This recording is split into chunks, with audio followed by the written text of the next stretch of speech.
دوسری بات میں آپ کو یہ عرض کرتا چلوں کہ ہارنے کے خوف سے کبھی بھی آپ کے ذہن میں یہ نہیں ہونا چاہیے کسی بھی مقابلے میں اترنے سے قبل کہ بھی میں ہار جاؤں گا تو کیا ہوگا. آپ صحیح. یہ سوچیں کہ اگر آپ جیت جاتے ہیں تو پھر کیا ہوگا. کیا ہوگا. اور الحمدللہ بڑے زبردست سلیکشن کنٹیسٹ کیے. صحیح. 2013 میں بھی بڑا زبردست سلیکشن کنٹیسٹ ہوا اور سینٹرل پنجاب میں سب سے زیادہ ووٹس جو تھی وہ عثمان ڈار کی تھی تحریک انصاف کے پلیٹ فارم سے. اور پھر 2013 میں تحریک انصاف نے جن 4 حلقوں کا مطالبہ کیا جی.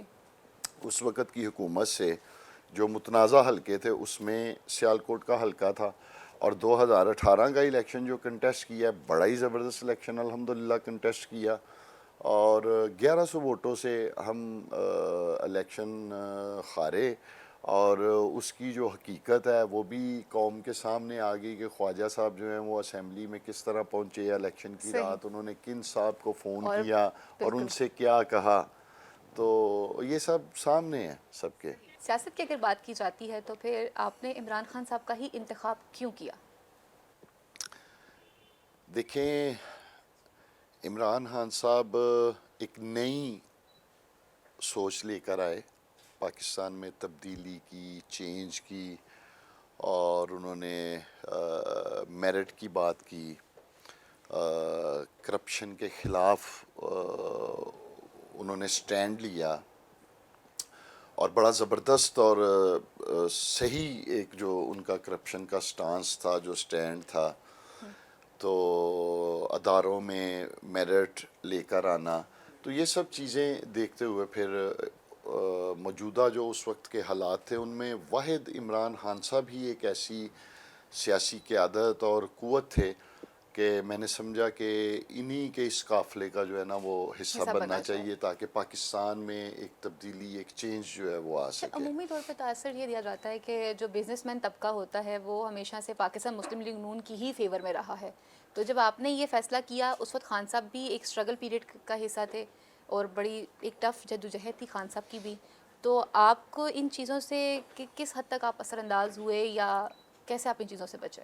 دیکھیں ایک تو میں گزارش کروں کہ یہ بات آپ نے کافی حد تک درست کی ہے کہ پنجاب میں جو یہ تاجر گھرانے ہیں وہ شروع دن سے ہی جو ہیں وہ مسلم لیگ کے ساتھ رہے ہیں. جی. اور ہمارے بڑے بزرگ بھی جو تھے ایک وقت میں مسلم لیگ ہی کو سپورٹ کرتے تھے. لیکن عمران خان صاحب جب آئے ہیں تو وہ ایک تبدیلی لے کے آئے ہیں چینج لے کے آئے ہیں. اور میں سمجھتا ہوں کہ وہ تبدیلی وہ چینج صرف ہمارے ہی گھرانے تک نہیں بلکہ پنجاب کے پاکستان کے اور بہت بے شمار گھر میں گئی ہیں جن کا تعلق تجارت کے ساتھ ہے کاروبار کے ساتھ ہے. تو بہت سارے لوگ جو ہیں وہ عمران خان صاحب کے لیے باہر نکلے. ایسے لوگ عمران خان صاحب کے قافلے میں شامل ہوئے جو کبھی الیکشن والے دن گھر سے ووٹ بھی نہیں دینے آئے تھے. نہ صرف بڑے بوڑھے بزرگ بلکہ نوجوان اور فیملیز خواتین بچے ایک عجیب لوگوں کی توقعات امیدیں اور ایک گہما گہمی آپ کہہ لیں کہ ہم نے خود کوریج کی ہم خود دھرنوں میں جاتے رہے دیکھتے رہے جب خود میڈیا کا حصہ تھے ڈفرینٹ ورک اسٹیشنز پہ کام کیا تو ہم خود چیز کو پرسنلی دیکھ رہے تھے کہ کراؤڈ اس وقت خان صاحب کا بہت زیادہ دے رہا تھا. میں سمجھتا ہوں کہ عمران خان صاحب کو میں اگر یہ کہوں کہ وہ پاکستان کی سیاست میں ایک انقلابی جو چینج ہے تبدیلی تو وہ بھی درست ہوگا یہ کہنا. چونکہ پاکستان کی سیاست میں میرا خیال ہے کہ جب سے عمران خان صاحب آئے ہیں نا تو بہت بڑی تعداد میں نوجوان خواتین بچے جو کبھی سیاست کی طرف دیکھتے بھی نہیں تھے بلکہ ملک جو اس پہ گفتگو کرنا بھی پسند نہیں کرتے تھے. ایلیٹ کلاس کو آپ نے نکالا گھروں سے. ایلیٹ کلاس بھی نکلی. ہر طبقہ فکر میں آپ کو بتا رہا ہوں ہر طبقہ فکر اور ان میں شعور جو اجاگر ہوا ہے وہ اس کا کریڈٹ جو ہے سیاسی شعور اجاگر کرنے کا پاکستان کی عوام میں اس کا کریڈٹ عمران خان صاحب کو جاتا ہے. جیسے آپ نے تبدیلی کی بات کی یا ایک صحیح معنوں میں ریولوشن کی بات کی کہ سوسائٹی چینج ہونے جا رہی تھی اور اس کرپٹ سسٹم سے نکلنے کی بات خان صاحب نے کی، کنٹینر سے کی، آواز بلند کی، پھر ایک بڑی جدوجہد رہی، آپ نے دھرنا دیا. تبدیلی تبدیلی تبدیلی، الیکشن مہم جب سے سٹارٹ ہوئی مجھ سمیت ہر بندے کی توقعات ڈبل ہو چکی تھی عمران خان صاحب سے، اور بالخصوص جو ایک آخری ان کی اسپیچ تھی مینار پاکستان پر، اور اس میں انہوں نے جس طرح کی ہوپس دلوا دی تھیں، وی آر تھنکنگ کہ 100 ڈیز میں ایک ایسا پلان سامنے آئے گا کہ جس سے وہ ایک عام آدمی جو آج تک اس سسٹم سے متاثر ہوتا رہا ہے کہ جس سسٹم کی بات آپ کے پلیٹ فارم سے کی جاتی رہی ہے، تو وہ آپ سمجھتے ہیں کہ ایک عام آدمی کو آپ نے ریلیف دیا ہے؟ مہنگائی کا جن تو بے قابو ہے. دیکھیں فضا، میں آپ کو ایک عرض کروں،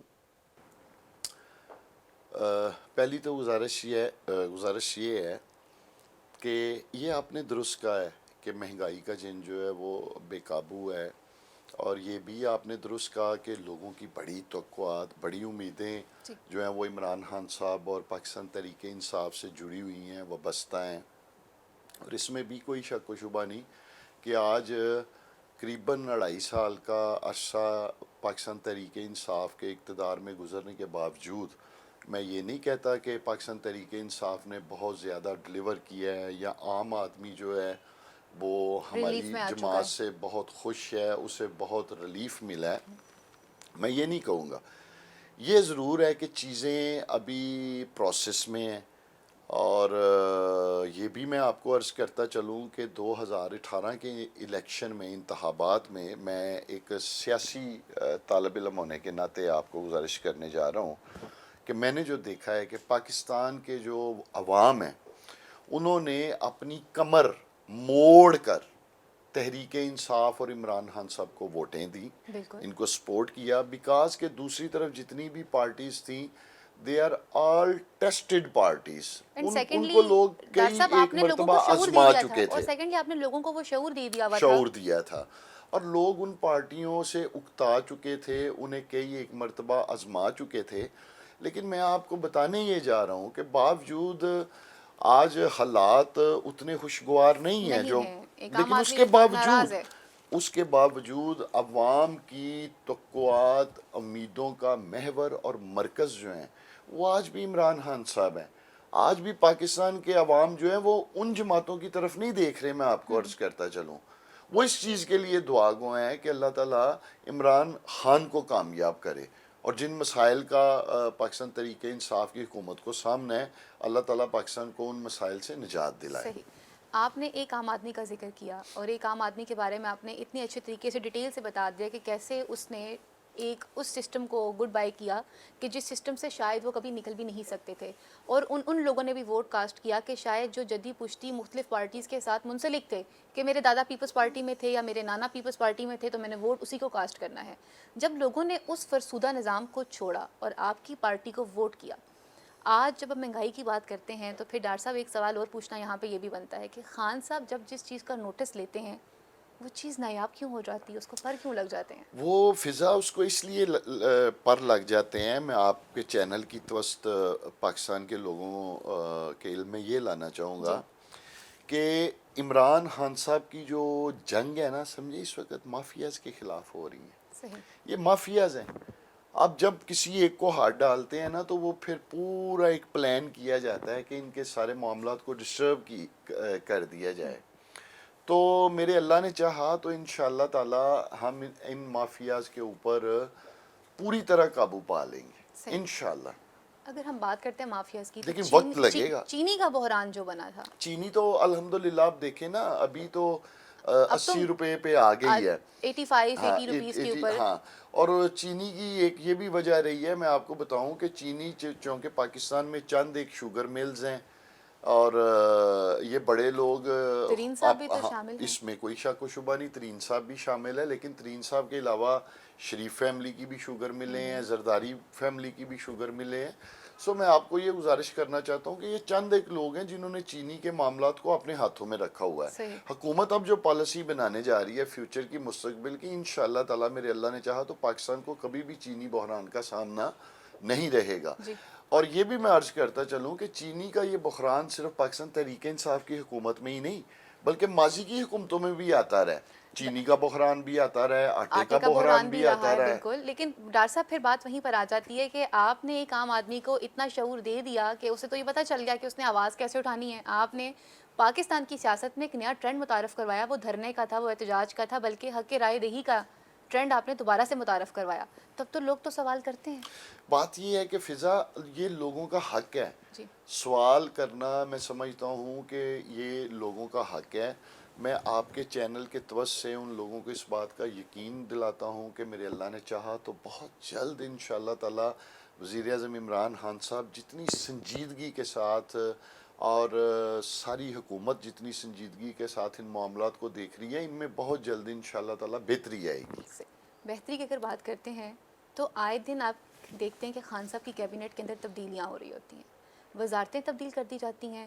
جیسے پہلے میڈیا کی جو وزارت تھی وہ فواد چودھری صاحب کے پاس تھی, لیکن پھر کیسے خیال آیا کہ وہ ایک اچھے سائنسدان ہو سکتے ہیں یا ان کے اندر سائنس کا نالج زیادہ پایا جاتا ہے تو انہیں سائنس کی طرف شفٹ کر دیا جائے. اسی طرح سے ہم نے دیکھا شیخ رشید صاحب کا معاملہ اگر دیکھ لیا جائے, پہلے وزیر ریلوے رہے, اب وہ وزیر داخلہ بن چکے ہیں. دیکھیں فضا, اس میں ایک بڑی کھلی بات ہے کہ وزیر اعظم عمران خان صاحب جو ہیں وہی کپتان ہیں, اور وہ جسے چاہیں جہاں چاہیں جس نمبر پہ چاہیں وہ اسے کھلاتے ہیں. لیکن اپوزیشن تو کہتی ہے یہ آپ کی نالائکی کا ثبوت ہے کہ آپ لوگوں سے دیکھیں سسٹم مینیج نہیں ہو رہا. دیکھیں اپوزیشن نے تو یہی کہنا ہے. ہم اگر, میں آپ کو ایک عرض کر دوں, ہم اگر سونے کی سڑکیں بھی بنا دیں گے نا, سونے کی جی گلیاں سڑکیں, تب بھی اپوزیشن ان کی مخالفت کرے گی. صحیح. ہاں, وہ کبھی یہ نہیں کہے گی کہ وہ کبھی خوش نہیں ہوگی. یہ تو ہمیشہ سے اپوزیشن کا ایک وتیرہ ہے کہ گورنمنٹ کے ہر کام کو جو ہے وہ نفی کرنا ہے اور نگیٹ کرنا ہے. تو وہ وہی کام کر رہی ہے اپوزیشن ہماری. ٹھیک ہو گیا. تو پی ڈی ایم کا جو تحریک رہی ہے اور آپ کے خلاف ایک موومنٹ چلائی ہے, پاکستان ڈیموکریٹک موومنٹ پارٹی, 11 جماعتوں کا اتحاد رہا, پھر آپ لوگوں نے اس کو کرٹیسائز بھی کیا, اپوزیشن کی تو چیخیں نکلوا دی ہیں, دیوار کے ساتھ لگا دیا آپ لوگوں نے, مذاکرات بھی نہیں کر رہے, اور پھر جب وہ جلسہ یا کوئی جلوس کرنے کی کوشش کرتے ہیں تو پھر اس پہ بھی تنقید کر دی جاتی ہے. کیوں؟ ایک تو میں یہ گزارش کروں کہ وزیر اعظم عمران خان صاحب نے واضح لفظوں میں کہہ دیا ہے کہ میں اپوزیشن کے ساتھ مذاکرات کرنے کے لیے تیار ہوں, لیکن میں این آر او نہیں دوں گا. صحیح. یہ بات وہ کئی ایک مرتبہ کہہ چکے ہیں, کر چکے ہیں کہ میں مذاکرات کرنے کے لیے حکومت ان سے تیار ہے, البتہ این آر او انہیں کسی قیمت پر نہیں دیا جائے گا. اپوزیشن کہتی ہے ہماری بات کو تو سنجیدہ ہی نہیں لیا جاتا. دوسری بات اب میں آپ کو عرض کرتا چلوں, جو آپ کہہ رہی ہیں کہ جب وہ جلسہ یا جلوس کرتے ہیں تو اس پہ تنقید کی جاتی ہے. دیکھیں اس وقت دنیا میں کرونا کا ایک پینڈیمک ہے, اور پوری دنیا میں اس وبا کی روک تھام کے لیے سیم ایس او پیز ہیں. اور وہ ایس او پیز کیا ہیں کہ بڑے بڑے اجتماع نہ ہو, گیدرنگ نہ ہو, لوگ اکٹھے نہ ہو. اسی وجہ سے آج پاکستان کے تمام سکولز بند ہیں, پاکستان کے تمام تھیٹرز بند ہیں, سینماز بند ہیں, بڑے بڑے مالز, پلازاز, اور پاکستان میں سمارٹ لاک ڈاؤن لگایا جا رہا ہے. جب ملک میں یہ حالات ہو, کرونا پینڈیمک میں تیزی ہو, اور ایک طرف اپوزیشن جلسے کر رہی ہو, حکومت کا اولین فرض ہے پاکستان کے عوام کی جان و مال کا تحفظ. ہمیں ان کے جلسوں سے کوئی پرابلم نہیں ہے. کیونکہ آپ لوگوں نے تو خود انہیں آفر کیا ہم آپ کو کنٹینر بھی پرووائڈ کریں گے, آپ آئیں احتجاج کریں. دیکھیں میری عرض سنیں, بالکل ہم نے ان کو آفر کی تھی, لیکن اس وقت کرونا نہیں تھا. اب کرونا ہے. کرونا میں گورنمنٹ کا سب سے پہلا جو فرض ہے وہ یہ ہے کہ پاکستان کے عوام کی جان و مال کا تحفظ کیا جائے. اور دوسرا میں آپ کو عرض کرتا چلوں, یہ ممکن نہیں ہے کہ ایک طرف تو ہم ملک میں کرونا کی روک تھام کے لیے ایس او پیز کے نفاذ پر عمل کروانے کے لیے سکول بند کر رہے ہوں, تھیٹر بند کر رہے ہوں, میرج ہال بند کر رہے ہوں, سینماز بند کر رہے ہوں, یعنی وہ شعبے بند کر رہے ہوں جن کے ساتھ لوگوں کا روزگار جڑا ہوا ہے, جہاں قوم کے بچوں کا مستقبل جڑا ہوا ہے. اور دوسری جانب اپوزیشن جو ہے وہ بڑے بڑے اجتماع کر رہی ہو. اب اگر حکومت ان کو نہیں روکتی تو پھر یہ ادارے جن پر ہم نے ایس او پیز لگاتے ہوئے ان کو بند کیا ہوا ہے وہ مطالبہ کرتے ہیں جی آپ ہمیں بھی اجازت دیں, ہمارے تو روزگار کا مسئلہ ہے, ہمیں تو آپ نے بند کیا ہوا ہے اور ان کے جلسوں کو کوئی پوچھ نہیں رہا. تو یہ مسئلہ ہے. ادروائز حکومت کے لیے اپوزیشن کے یہ جو جلسے ہیں یہ کوئی اہمیت نہیں رکھتے. میں آپ کو بتاؤں, پھر ہم آپ سے امید رکھیں کہ آپ لوگوں کی بھی کوئی ورکر کنونشنز جو ہیں وہ نہیں ہوں گے. ہمارے تو کوئی نہیں ہو رہے ورکر کنونشن. ہم نے اسلام آباد میں دیکھا جب خان صاحب نے باقاعدہ, اچھا خان صاحب کی کچھ چیزیں بڑی تنقید کی جاتی رہی, جب خان صاحب نے کہا واپس تو آ جائیں, میں آپ کو بتاؤں گا کہ کیسے مل رہے ہیں. کہا ہی جاتا ہے کہ پرائم منسٹر کا ایک ایسا جسچر نہیں ہونا چاہیے. پرائم منسٹر تو پرائم منسٹر ہوتا ہے, وہ ایک اپوزیشن لیڈر کا رول کیوں پلے دیکھیں کرتا ہے؟ پہلی تو میں آپ کو گزارش کروں کہ بے شمار پرائم منسٹرز ہیں باہر کی اسمبلیز میں, یا کیسی کیسی بات ہوتی ہے, جی جی یہ تو آپ کو میں کیا عرض کرتا چلوں. ہاں البتہ یہ ضرور ہے کہ ہمارے ادھر پرائم منسٹر صاحب کے اس جسٹس کو جو ہے وہ تنقید کا نشانہ بنایا گیا. میں قوم کو یہ بتانا چاہتا ہوں کہ جو عمران خان صاحب اندر ہیں وہی باہر ہیں. صحیح. ہاں ان میں کوئی ہیپوکریسی نہیں ہے عمران خان صاحب میں. جو ان کے پیٹ میں ہے وہ ان کی زبان پہ ہے, صحیح. جو ان کے دل میں ہے وہ ان کی زبان پہ ہے. صحیح. اچھا جب ہم بات کرتے ہیں خان صاحب کے حوالے سے, کرپشن کو ہائی لائٹ کیا گیا آپ لوگوں کے پلیٹ فارم سے, اور یہ بھی بتایا گیا کہ کس طرح سے پیسے جو ہیں پاکستان سے باہر بھیجے جاتے رہے ہیں, اور ان پیسوں کو بچانے کے لیے اپوزیشن متحد ہوئی. یہ آپ لوگوں کا سلوگن ہے, آپ بار بار اس بات کو ریپیٹ کرتے ہیں. کرپشن کرپشن اور کرپشن, وصولی تو آپ لوگوں نے ایک نہیں کی, اور تو اور جو اس وقت نامزد مجرم ہیں یا ملزم ہیں وہ تو چلے گئے ہیں پاکستان سے باہر. میاں دیکھیں محمد نواز شریف صاحب, اس میں بھی ناکامی نہیں ہے آپ کی؟ اس میں بھی میں آپ کو عرض کرتا چلوں کہ اس میں کوئی شک و شبہ نہیں ہے کہ ایک بہت بڑی فگر جو ہے ریکوری کی وہ ابھی تک تو سامنے نہیں آئی. البتہ نیب نے بہت ساری ریکوریز کی بھی ہیں.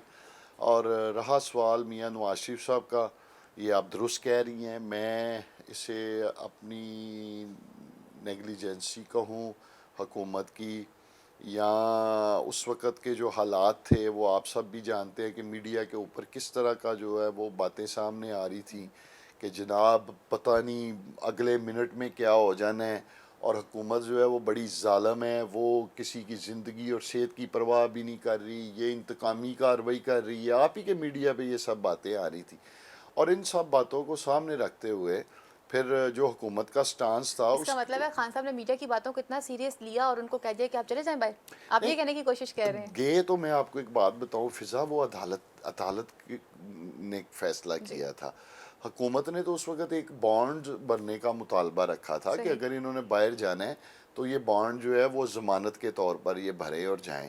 اور آپ جانتی ہوں گی پھر اس پہ کافی لے دے ہوئی, تو پھر عدالت کی انٹروین ہوئی, تو پھر اس کا یہ فیصلہ آیا تھا. صحیح. ہاں اچھا اس وقت اگر اپوزیشن کی کرنٹ سچویشن کی بات کی جاتی ہے تو 31 ستمبر تک تمام لوگ اپنے استعفے اپنی اپنی قیادت کے پاس جمع کروائیں گے. احسن اقبال صاحب کا کہنا ہے کہ 425 استعفے جب اکٹھے ہو جاتے ہیں تو پھر ضمنی الیکشن نہیں جنرل الیکشن ہوتا ہے. تو کیا سمجھتے ہیں آپ کہ جو اپوزیشن ہے وہ اپنے استعفے دے گی؟ پہلی تو گزارش یہ ہے کہ اپوزیشن کے لیے یہ اتنا آسان نہیں ہے استعفے دینا. صحیح. اس میں بالخصوص پاکستان پیپلز پارٹی جو کہ ہمیشہ سے جمہوریت کا دعویٰ بھی کرتی ہے اور جو ہمیشہ جمہوری تسلسل اور اس عمل کو آگے بڑھانے کی بات کرتی ہے, میرا نہیں خیال کہ وہ استعفوں کی حد تک جائیں گے. اور اگر خدا نہ خواستہ اپوزیشن نے استعفے دے بھی دیے, کچھ صورتحال ایسی بھی بن گئی, تو حکومت وہی کرے گی جو آئین اور قانون کہتا ہے پاکستان کا. اور پاکستان کا آئین یہ کہتا ہے کہ اگر استعفے ریزگنیشن دیے جاتے ہیں تو اس میں ضمنی انتخابات کروا دیے جائیں. البتہ میں آپ کے چینل کے توسط سے نا ایک بات قوم سے ضرور کرنا چاہوں گا کہ میں سمجھتا ہوں کہ مولانا فضل الرحمان جو ہیں ان کے ہتھے اس وقت دو بچونگڑے سیاستدان جو لگے ہوئے ہیں, ایک جن کی والدہ نے پرچی دی ہوئی ہے محترم بلاول صاحب کو, اور دوسرا جن کے والد صاحب نے پرچی دی ہوئی ہے مریم صاحبہ کو. میں جو دیکھ رہا ہوں مولانا فضل الرحمان ان بچوں کو استعمال کرتے ہوئے ایک تصادم کی طرف جا رہے ہیں. اور خدا نہ خواستہ پاکستان میں کوئی آنے والے دنوں میں کوئی ایسا مس ہیپ نہ ہو. صحیح. اور اگر ہم بات کرتے ہیں مس ہیپ کے حوالے سے تو اس حوالے سے ایک ہائی الرٹ بھی موجود ہے کہ پبلک گیدرنگ سے پرہیز کیا جائے. اور جیسے ہم نے کل کی اگر بات کی جائے تو ریسنٹ کراچی کا ایک انسیڈنٹ دیکھا تھا کہ جہاں پر ایک ناکارہ بم جو ہے وہ نظر آیا اور چینی باشندوں کو نشانہ بنانے کی کوشش کی جاتی رہی. عمر ڈار صاحب ہمارے ساتھ تشریف رکھتے ہیں, ملتے ہیں ایک چھوٹی سی بریک کے بعد.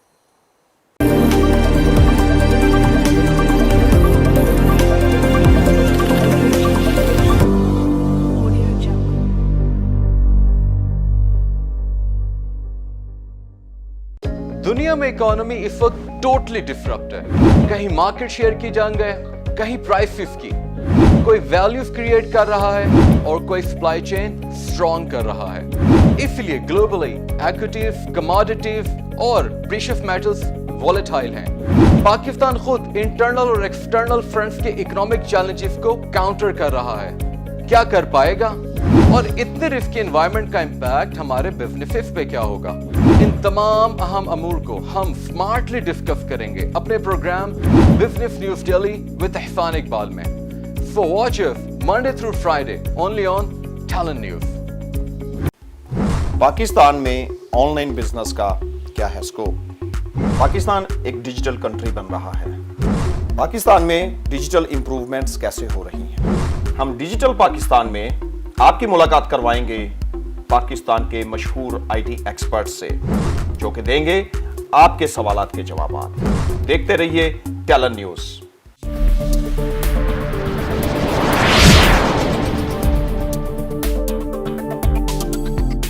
میں ڈھونڈتا رہتا ہوں چہرے, کچھ نئے کچھ پرانے.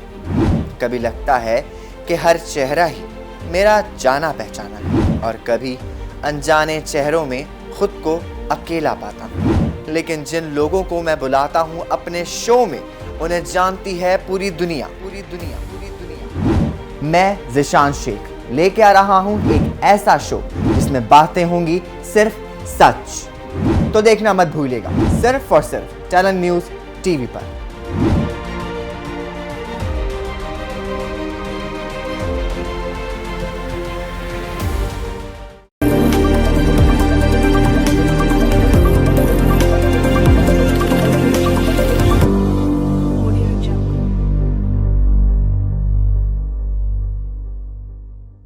ویلکم بیک ناظرین, آپ کو پروگرام میں دوبارہ سے خوش آمدید کہتی ہوں. میرے ساتھ تشریف رکھتے ہیں پاکستان تحریک انصاف کے سینئر رہنما عمر ڈار صاحب. گفتگو ہو رہی تھی کچھ مولانا فضل الرحمان کے کریکٹر کے حوالے سے. جیسے آپ نے کہا کہ جی اس وقت اگر دیکھا جائے تو دو پارٹیز کو مس لیڈ کرنے کی کوشش کر رہے ہیں, یا جیسے آپ نے جو ورڈ استعمال کیا دو بچونگڑے, یہ آپ کے الفاظ تھے کہ ان کو مس گائیڈ کرنے کی کوشش کی جا رہی ہے. مولانا فضل الرحمان صاحب کے خلاف بھی تو سنا نیب میں کچھ کیسز آنے والے ہیں, اور ان کی بھی کچھ زمین جو ہے وہ سامنے آئی ہے ہزاروں ایکڑ پہ. تو اپوزیشن تو کہتی ہے آپ ان کے خلاف جو کیس بناتے ہیں وہ ذاتیات کی بنیاد پہ بناتے ہیں. دیکھیں, میں پہلے تو آپ کو یہ عرض کرتا چلوں کہ وہ مولانا فضل الرحمان صاحب جو ہیں وہ ان دو بچوں کو مس لیڈ نہیں کر رہے.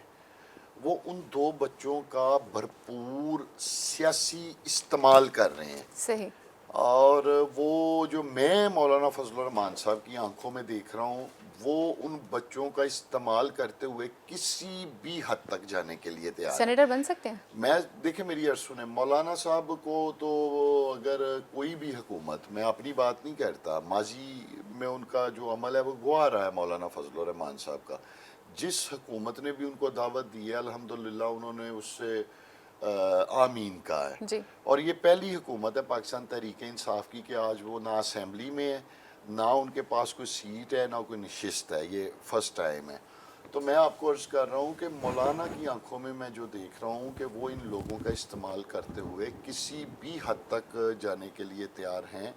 یہاں تک کہ مولانا کی آنکھوں میں مجھے آنے والے دنوں میں نا ایک تصادم بھی نظر آ رہا ہے. تو میں سمجھتا ہوں کہ ان پارٹیز کو یا ان کے بڑوں کو چاہیے کہ وہ دیکھیں کہ کہیں مولانا صاحب انہیں استعمال کرتے ہوئے کسی ایسے موڑ پر نہ لے جائیں جہاں سے واپسی ممکن نہ ہو. آپ سمجھتے ہیں کہ زرداری صاحب جو ہیں جنہیں اس وقت کہا جاتا ہے مفاہمت کا بادشاہ, کیا وہ ان چیزوں کو نہیں جانتے ہوں گے؟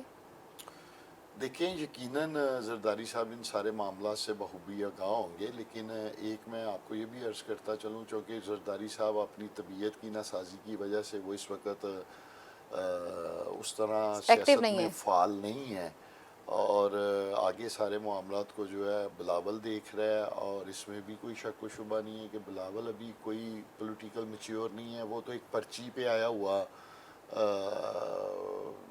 پارٹی کا جانشین ہے. جی. اسی طرح مریم نواز صاحبہ جو ہیں ان کی بھی خوبی اور کوالٹی صرف اور صرف یہی ہے کہ وہ میاں نواز شریف صاحب کی صاحبزادی ہیں. جی.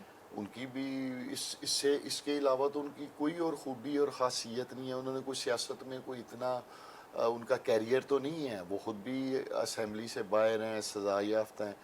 تو مولانا صاحب بذات خود وہ بھی اسمبلی سے باہر ہیں, جی. اقتدار سے بھی باہر ہیں, اور اسی لیے میں بارہا مرتبہ آپ کے چینل پہ یہ بات کر رہا ہوں کہ جو میں مولانا فضل الرحمان کی آنکھوں میں دیکھ رہا ہوں کہ وہ کسی بھی حد تک جانے کے لیے تیار ہیں, اور وہ ان لوگوں کا استعمال اپنے مفادات کے لیے کسی بھی حد تک کرنے کو جو ہے وہ تیار ہے. اچھا, ایک بات اپوزیشن میں اور آپ میں بڑی مشترکہ ہے, اور وہ ہے جب آپ اداروں کو انوالو کرنے کی کوشش کرتے ہیں. یہی بیانیہ میاں محمد نواز شریف صاحب کا بھی ہے کہ جب وہ سپیچ کرتے ہیں, جب ان پہ بین کر دیا جاتا ہے تو وہ باقاعدہ تنقید کرتے ہوئے نظر آتے ہیں اور ایک ادارے کے سربراہ کا نام لیتے ہوئے نظر آتے ہیں. سلیکٹڈ کا ورڈ اپوزیشن کی طرف سے بھی آتا ہے اور آپ کی طرف سے بھی امپائر کی بات کی جاتی رہی ہے. کیوں اداروں کو انوالو کیا جاتا ہے سیاست میں؟ دیکھیں, ہماری طرف سے تو جو امپائر کی بات کی جا رہی تھی, جو انگلی کا اشارہ تھا, وہ عمران خان صاحب کلیئر کر چکے ہیں کہ وہ تو اللہ تعالیٰ کی ذات کی بات کرتے تھے جی. کہ بھئی امپائر کی انگلی اٹھنے والی ہے, وہ تو اللہ تعالیٰ کی جانب ان کا اشارہ ہوتا تھا. البتہ یہ مسلم لیگ نون کا وتیر ہے, جب اقتدار میں ہوں تو سب ٹھیک ہے, جب اقتدار سے باہر ہوں تو وہ پھر اس حد تک بھی جانے سے مطلب چلے جاتے ہیں کہ جس میں ملک اور قوم کا نقصان پہنچانے سے بھی وہ گریزاں نہیں ہوتے. ابھی حال ہی میں جس طرح انہوں نے, میں سمجھتا ہوں کہ پاکستان کے چیف آف آرمی اسٹاف اور DGISI اور دیگر جرنیلز جو ہیں ان کو تنقید کا نشانہ جی. بنایا, اور وہ سمجھتے ہیں کہ ان کی جو سیاسی ناکامی ہے اس کی وجہ افواج پاکستان ہے. میں یہ سمجھتا ہوں کہ یہ بات, اس کا حقیقت سے کوئی تعلق نہیں. بنیادی طور پر نون لیگ کا اصل مسئلہ کیا ہے؟ نون لیگ افواج پاکستان کے اوپر اس طرح کی الزام تراشی کر کے اپنی سیاسی شکست جو انہیں 2018 میں ہوئی ہے وہ فوج کے پیچھے چھپا رہے ہیں, جبکہ تحریک انصاف فوج کے پیچھے نہیں چھپ رہی. تحریک انصاف ایک سیاسی قوت ہے اور حقیقی سیاسی قوت ہے الحمدللہ. اور نہ صرف آپ نے بلکہ پوری قوم نے دیکھا کہ 2010 کے بعد پاکستان میں عمران خان صاحب نے جس شہر, جس قصبے, جس گاؤں میں قدم رکھا, وہاں عوام کا جمع غفیر اکٹھا ہو گیا. جی. اسی شہر میں جہاں آپ میرا انٹرویو کر رہی ہیں, یہاں سب سے بڑے جو اجتماع کی جگہ ہے وہ ہے جناح اسٹیڈیم, جی. جہاں غالباً 60-70 ہزار لوگ گراؤنڈ کے اندر آتے ہیں. عمران خان صاحب نے اپوزیشن کے دور میں 5 سے 6 جلسے اسی جناح اسٹیڈیم میں کیے ہیں, اور وہ جناح اسٹیڈیم نہ صرف اندر سے لبالب بھرا ہوتا تھا بلکہ باہر اس بھی سے اتنا ہی زیادہ کراؤڈ دنیا تھا. باہر بھی ہوتی تھی. سیالکوٹ کا بھی آپ نے مینشن کیا ہے, تو ابھی ریسنٹلی خان صاحب کا جو دورہ رہا, ایئر سیال کے انوگریشن پہ آئے ہوئے تھے اور 17 ارب روپے کا پیکج بھی سیالکوٹ شہر کے لیے دے کے گئے ہیں. انڈسٹری کے لحاظ سے دیکھا جائے تو سیالکوٹ اس وقت بیک بون بھی کہا جا سکتا ہے پاکستان کی. ماضی میں آپ لوگ جب یہاں پر انڈسٹری کے ساتھ منسلک تھے, گزشتہ حکومتوں سے سیالکوٹ کے لیے وہ تمام چیزیں کیوں نہیں لے سکے جو آج سیالکوٹ کے لیے بہت ضروری تھیں اور خان صاحب جن کا اعلان کر کے گئے ہیں؟ دیکھیں, پہلے تو میں آپ کو عرض کروں جی, وزیر اعظم پاکستان عمران خان صاحب نے جو سیالکوٹ کا دورہ کیا ہے, بڑا ہی زبردست اور بڑا کامیاب ان کا دورہ تھا. سیالکوٹ کو ماشاءاللہ الحمدللہ ایک تو 17 ارب روپے کا جو ہے وہ پیکج ملا ہے جس پہ کام شروع ہو چکا ہے, اور اس کے ساتھ ساتھ 17 ارب روپے کی ایک ٹیکنیکل انسٹیٹیوٹ یونیورسٹی یہاں وہ جی بننے بالکل. جا رہی ہے, اور پھر آنے والے دنوں میں انشاءاللہ تعالیٰ سیالکوٹ میں 1.25 ارب روپے کی لاگت سے مدر اینڈ چائلڈ ہاسپٹل کا کام شروع ہونے جا رہا ہے. تو بہت سارے پروجیکٹس جو ہیں وہ سیالکوٹ کے لیے بڑے ہی زبردست وزیر اعظم پاکستان ان کی بنیاد رکھ کے گئے ہیں, اور ان پر ہنگامی حالات میں کام بھی شروع ہو رہے ہیں. جہاں تک سیالکوٹ کا تعلق ہے, میں یہ سمجھتا ہوں کہ سیالکوٹ ایک بڑا ہی زبردست اور وائبرنٹ سٹی ہے, اور سطح سمندر سے 1400 کلومیٹر دور ہونے کے باوجود سیالکوٹ شہر جو ہے وہ 2.5 سے 3 بلین ڈالر کی ایکسپورٹ کر رہا ہے. جی.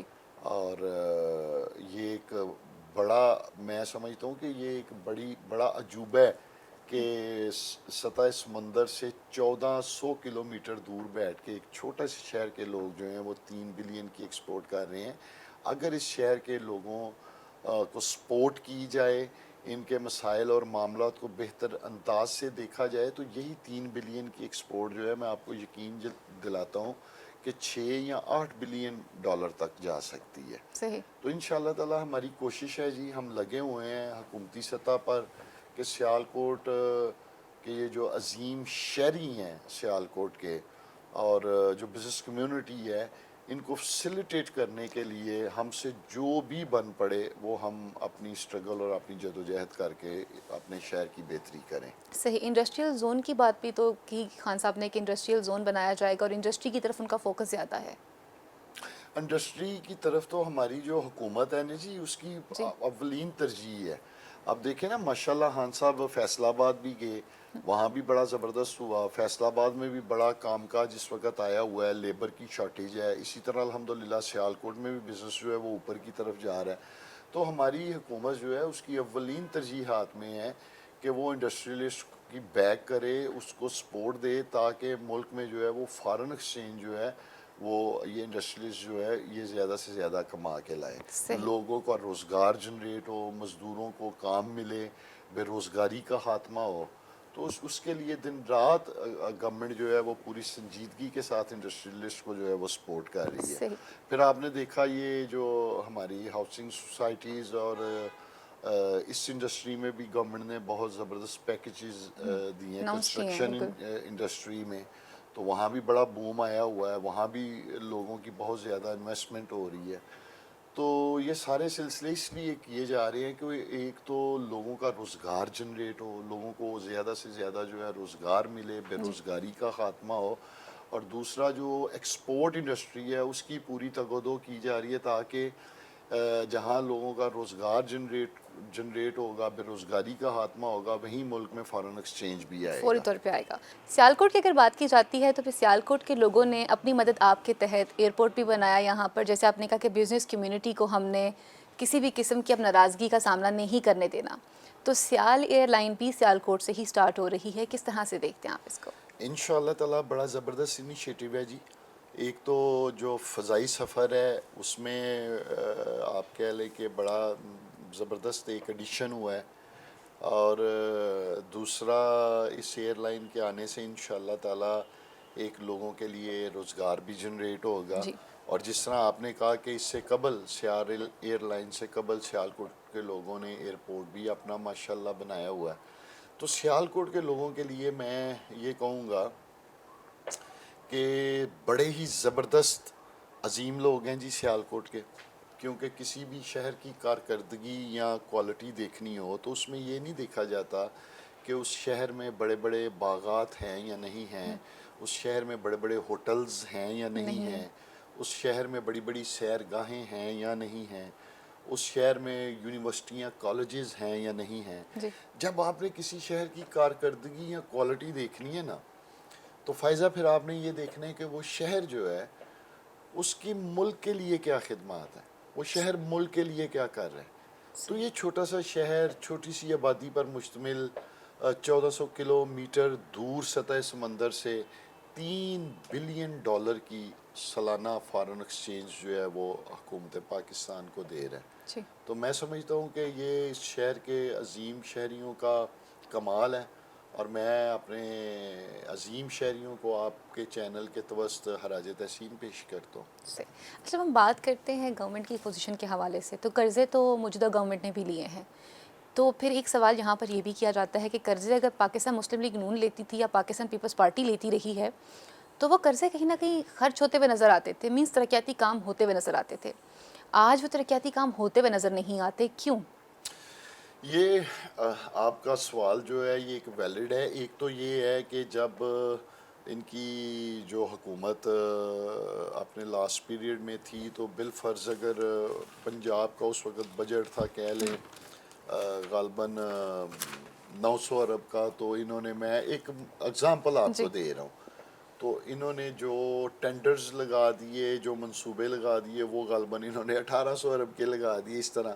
تو بہت ساری آن گوئنگز اسکیمیں جو ہیں ابھی وہ بھی جاری ہیں, اور بہت سارے زبردست پروجیکٹ انیشیٹو الحمدللہ ہماری گورنمنٹ نے بھی لیے ہیں, اور آنے والے دنوں میں آپ کو بہت زیادہ میرے اللہ نے چاہا تو سینٹرل پنجاب میں جو ہیں وہ خاص طور پر ترقیاتی کام ہوتے ہوئے نظر آئیں گے انشاءاللہ. پھر یہ کہنا بن رہا ہے کہ ابھی تک آپ لوگ جو ہے ایڈورٹائزمنٹ کی طرف نہیں جا رہے ہیں لیکن کام آپ لوگ کر رہے ہیں. کام الحمدللہ ہو رہے ہیں. ایڈورٹائز ہماری کم ہو رہی ہے کیونکہ ہم واقعی آپ دیکھ لیں ہماری گورنمنٹ جو ہے نا وہ اپنے منصوبہ جات کی جو اشتہارات ہیں جن کا گلہ ٹی وی چینلز کو بھی ہے وہ نہیں انہیں دیے جا رہے. ٹی وی چینلز کے ساتھ ویسے آپ لوگوں نے کیا اچھا کیا؟ فائزہ میں آپ کو بتاؤں دیکھیں آپ کا گلہ اپنی جگہ بجا ہے لیکن آپ سے میں یہ پوچھتا ہوں جس ملک کے ہاسپٹل جو ہیں ابھی ان کی بہت زیادہ وہاں بہت زیادہ ضرورت ہو شعبہ ایجوکیشن میں بہت زیادہ ضرورت ہو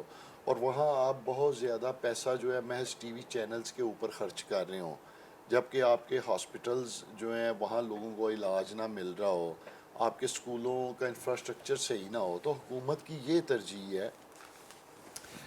تمام ٹی وی چینلز والے جو ہیں وہ ہمارے لیے قابل احترام ہے اور انشاءاللہ تعالی ہم ان اداروں کو ان ٹی وی چینلز کو پھلتا پھولتا دیکھنا چاہتے ہیں اور گورنمنٹ انشاءاللہ تعالی ان کو بھرپور سپورٹ کرے گی. لیکن اس وقت مسئلہ یا جو اولین ترجیح ہے وہ ٹی وی چینلز نہیں بلکہ ملک کے ہاسپٹل ہیں ملک کے سکول ہیں یہ پہلی ترجیحات ہیں تاکہ جو زیادہ سے زیادہ پیسہ جو ہے وہ ادھر خرچ کیا جائے جہاں ضرورت ہے. صحیح. پی ڈی ایم کے لاہور کے جلسے کے بعد جو کہ ان کا لاہور کا آخری پاور شو تھا خان صاحب نے اپنی کیبنٹ کا اجلاس بلایا جس کے اندر انہوں نے اگلی حکمت عملی جو ہے اس کو پریپیئر کر کے بتایا کہ آئندہ آنے والے دنوں میں اپوزیشن سے کیسے نپٹا جائے گا. لانگ مارچ کے حوالے سے بات کی جا رہی ہے کہ لانگ مارچ ہوگا ابھی تک ڈیٹ فائنل نہیں کی گئی. اگر لانگ مارچ ہو جاتا ہے تو گورنمنٹ اس کے لیے تیار ہے؟ دیکھیں ایک تو میں آپ کو یہ عرض کرتا چلوں کہ پی ڈی ایم کا یہ جو لاہور جلسہ ہوا ہے میں سمجھتا ہوں کہ لاہوریوں نے ان تمام ریجیکٹڈ پارٹیز کے اس جلسے کو بھی بری طرح ریجیکٹ کیا. یہ جتنی بھی پارٹیز ہیں میں آپ کو گزارش کر چکا ہوں کہ 2018 کے انتخابات میں عوام انہیں ریجیکٹ کر چکی ہے. جس طرح کہ ابھی یہ لاہور والے شو میں لاہوریوں نے انہیں ریجیکٹ کیا ہے اور وہ جلسہ جس کے بارے میں جو توقعات اور جو کہا جا آر یا رہا پار تھا کے لفظ استعمال کیے جا رہے تھے آر یا پار کے لفظ استعمال ہو رہے تھے اور وہ جلسہ ساری قوم نے دیکھا ہے کہ وہ کوئی ایسا کوئی آؤٹ آف دی وے یا کوئی بڑا زبردست قسم کا جلسہ یہ ایک عام سی جلسی تھی میں آپ کو بتاؤں. لیکن مریم صاحبہ کہتی ہیں کہ ہمارے جلسے کی تصاویر آپ لوگوں نے جو ہے نا فرنٹ پیج پہ لگنی نہیں دی بلکہ اس دن ہم نے اگر دیکھا جائے تو اخبارات کے اوپر خان صاحب کی اور عثمان بزدار صاحب کی تصویریں جی وہ فرنٹ پیج پہ تھی. کیوں؟ دیکھیے پہلے تو میں آپ کو یہ گزارش خائف ہیں تھوڑے سے؟ نہیں ایسی بات نہیں ہے یہ مریم صاحبہ کی سوچ ہو سکتی ہے. دیکھیں اخبارات کی آپ بات کر رہی ہیں الیکٹرانک میڈیا پہ لائیو لوگوں نے دیکھا ہے سوشل میڈیا پہ لوگوں نے لائیو دیکھا ہے تو یہ اخبارات والی میڈیا سے تو خیر وہ ناراض ہیں کہ جی گورنمنٹ کے پریشر میں آ کے ہم لوگوں نے شاید صحیح فیکٹ اینڈ فگرز نہیں دکھائے. میں سمجھتا ہوں کہ یہ بھی ان کی غلط سوچ ہے. میڈیا نے وہی دکھانا ہے جو وہاں تھا تو وہاں تو اب آدھے سے زیادہ پنڈال خالی تھا. جی اس بات پہ وہ میڈیا سے حائف ہو سکتی ہیں کہ آپ خالی پنڈال کیوں دکھا رہے تھے اور وہ پوری قوم دیکھ رہی تھی اور سوشل میڈیا پہ بھی دیکھ رہی تھی.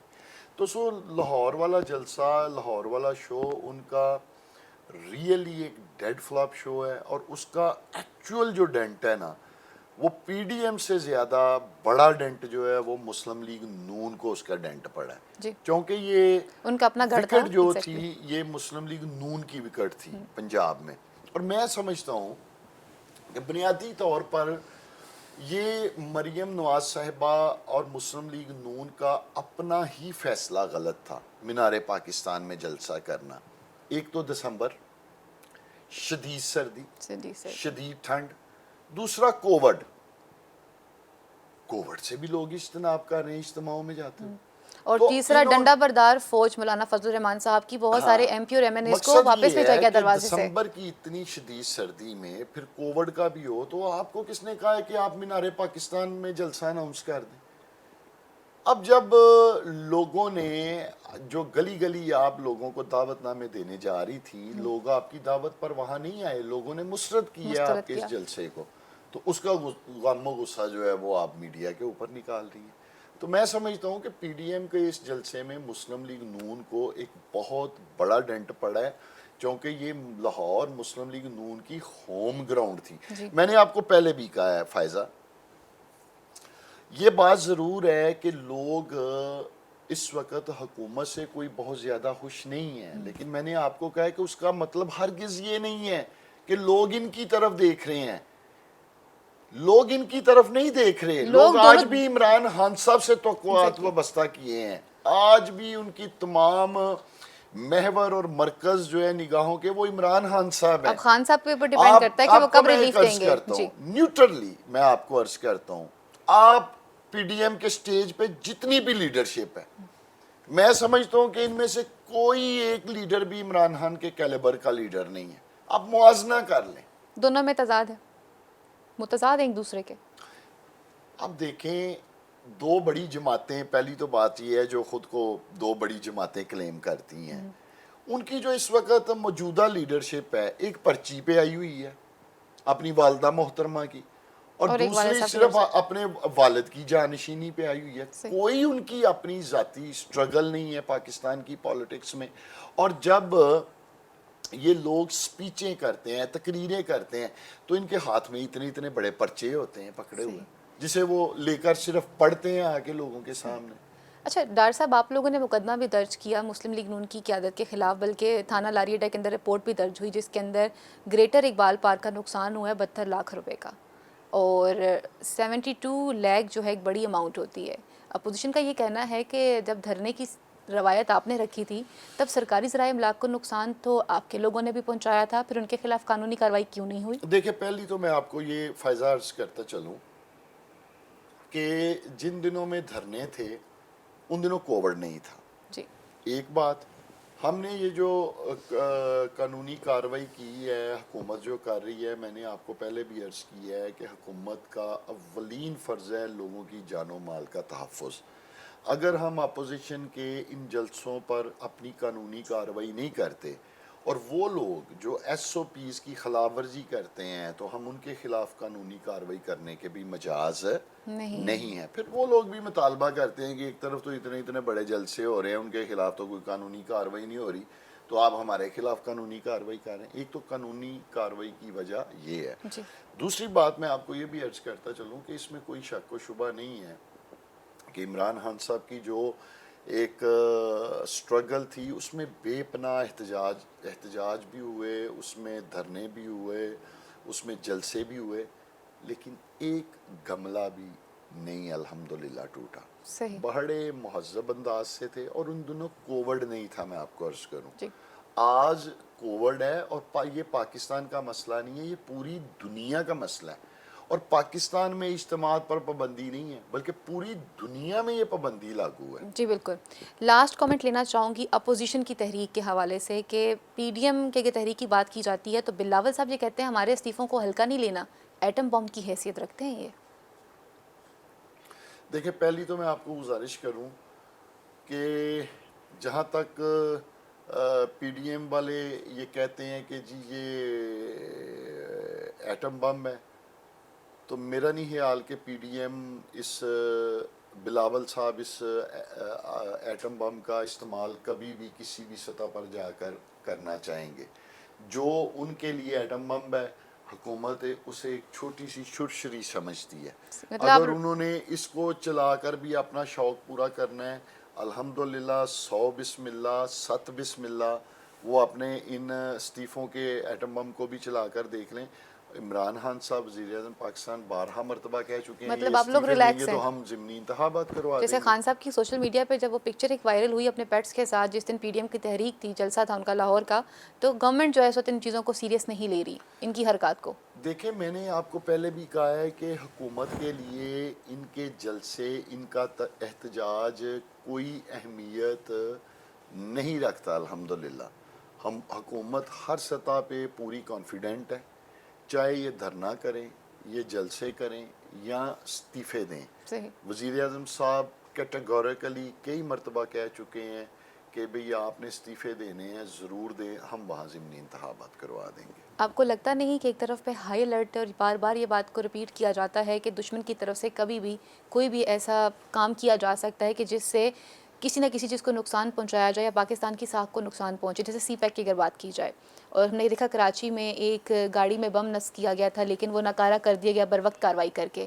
اس وقت اگر اپوزیشن کسی ایسے موڈ میں جاتی ہے تو گورنمنٹ اسے کیسے کنٹرول کرے گی؟ دیکھیں میں اس کا آپ کو ایک عرض کرتا ہوں کہ لاہور والے جلسے سے پہلے بھی میڈیا کے اوپر بھی یہ باتیں آتی رہی ہیں کہ جی اپوزیشن کو اس بات سے آگاہ کیا گیا ہے کہ اس میں تو کوئی شک و شبہ نہیں کہ جو بیرونی قوتیں ہیں وہ پاکستان کے جو دشمن ہیں, جو دشمن طاقتیں ہیں, وہ پاکستان کو ہر وقت نقصان پہنچانے کے در پہ ہیں.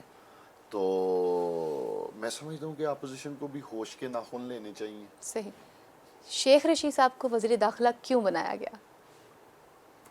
دیکھیں یہ تو کپتان ہی بہتر سمجھتے ہیں جن کا یہ فیصلہ ہے, اور میرا یہ ماننا ہے کہ جو ہمارے کپتان ہیں پارٹی کے وزیر اعظم عمران خان صاحب, وہ جو بھی فیصلہ کرتے ہیں الحمدللہ وہ ایک زبردست اور بہتر فیصلہ. ڈار صاحب آخر میں یہ پوچھنا چاہوں گی, کہا یہ جاتا ہے کہ آپ دونوں بھائی عثمان ڈار صاحب ہوں یا آپ ہوں, خان صاحب کے بہت چہیتے ہیں, از دیٹ ٹرو؟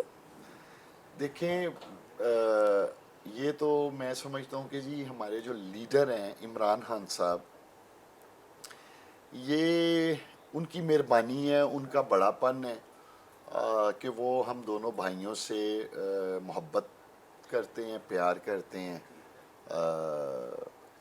اس سے زیادہ میں اور کیا کہہ سکتا ہوں. صحیح. بہت بہت شکریہ ڈار صاحب, آپ نے ہمیں وقت دیا. پروگرام کا وقت بھی یہیں پہ ختم ہوا چلتا ہے. ناظرین اگلے پروگرام تک کے لیے اپنی میزبان فائزہ بخاری کو اجازت دیجیے. اللہ نگہبان. پاکستان زندہ باد.